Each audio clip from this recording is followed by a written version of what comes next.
તમને ક્યારે એવો સવાલ થાય છે કે કોઈ પણ કંપની ટાઇટલ સ્પોન્સર થાય છે અથવા તો કોઈ પણ જગ્યાએ સ્પોન્સરશિપમાં પોતાનું નામ લખાવે છે, તેની પાછળ કરોડ રૂપિયા ખર્ચ કરવાનું તેનું કારણ શું હોય છે, તેની પાછળનું લોજિક શું હોય છે?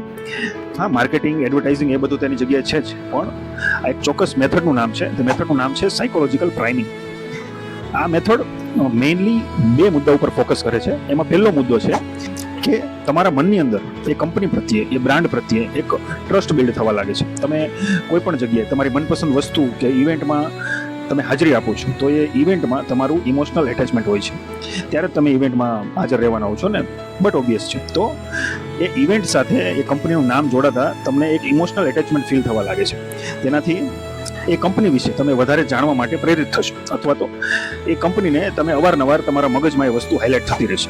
અને જે બીજો ટોપિક છે એ છે તમારા સબકોન્શિયસ લેવલ ઉપર તમારા મગજને હાઇલાઇટ કરવું અથવા તો ટોર્ચર કરવું. મતલબ આપણે એક એક્ઝામ્પલ લઈને સમજીએ કે ધારો કે એક બોટ કંપની છે જે ઇયરફોન ને એ બધી વસ્તુ બનાવે છે, બરોબર? તો બોટ કંપની આઈપીએલની અંદર પ્લેયરોના હેલ્મેટ ઉપર બોટ લખેલો હોય છે, બરોબર?